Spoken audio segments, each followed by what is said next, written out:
મારું નામ શાહજ્યોતિ, અમદાવાદ, વૈદ્યુત 3. સર્વે વૈષ્ણવને મારા જય શ્રી કૃષ્ણ.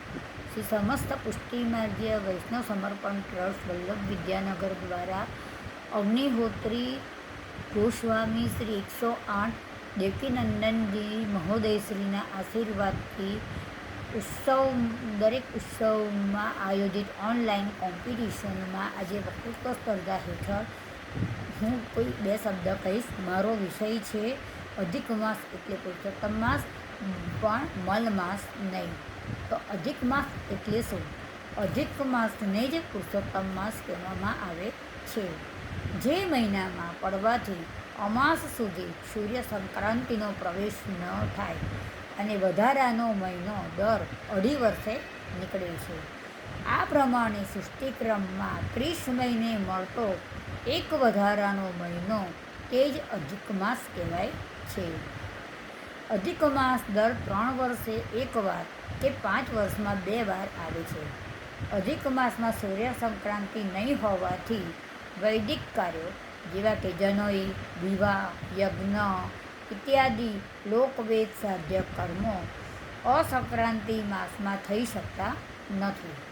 વૈદિક બાધા વિનાનો સમય તે અધિક માસ છે, જેથી તેના 3 નામ પ્રચલિત છે. તે 3 નામે ઓળખાય છે. 1 પુરુષોત્તમ માસ, 2 અધિક માસ અને 3 મલ માસ. અધિક માસ અધિક માસ ચૈત્રથી આસો મહિના સુધીમાં જ આવે છે. કારતકથી ફાગણ સુધીમાં આ અધિક માસ આવતો નથી, કારણ કે કારતકથી ફાગણ મહિના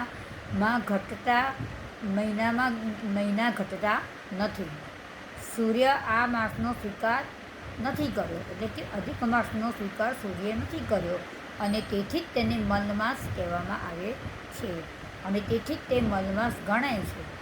મલમાસે આ મલમાસ વૈકુંઠમાં ગયો અને વૈકુંઠમાં જઈ વિષ્ણુ ભગવાનને શરણે ગયો, અને વિષ્ણુ ભગવાનને શરણે જઈને કહ્યું કે જેમ બીજા બધા માસને સૂર્ય સ્વીકાર કર્યો છે, તેમ મને પણ કોઈ દેવ સ્વીકારે એવું કરો.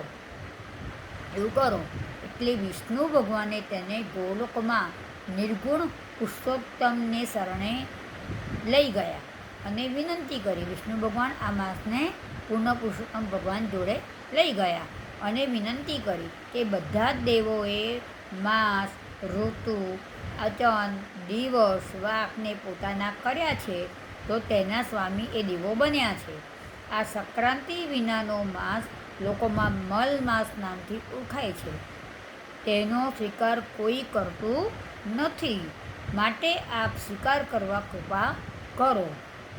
આથી પુરુષોત્તમ પ્રભુએ તેનો સ્વીકાર કર્યો અને તેને શરણે લીધો અને તેને પોતાનું જ નામ આપ્યું. એટલે આ માસનું નામ પુરુષોત્તમ માસ અધિક માસ કહેવાયો. અને પ્રભુ જેમ પતિતનો ઉદ્ધાર કરી શકે છે, તેમ અધિક માસ પણ ઉદ્ધાર કરી શકે છે.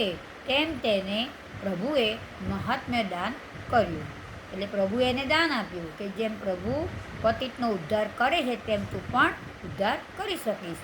અને એટલે જ આ મલમાસ ગોકુલાધીશ પ્રભુની, એટલે કે પ્રભુ પુરુષોત્તમ પ્રભુની પરમ કૃપાથી જગતમાં પુરુષોત્તમ માસ અધિક માસ તરીકે સુપ્રસિદ્ધ છે. એટલે કે અધિક માસ એ મલમાસ નહીં, પણ પુરુષોત્તમ માસ છે. સર્વે વૈષ્ણવને જય શ્રી કૃષ્ણ.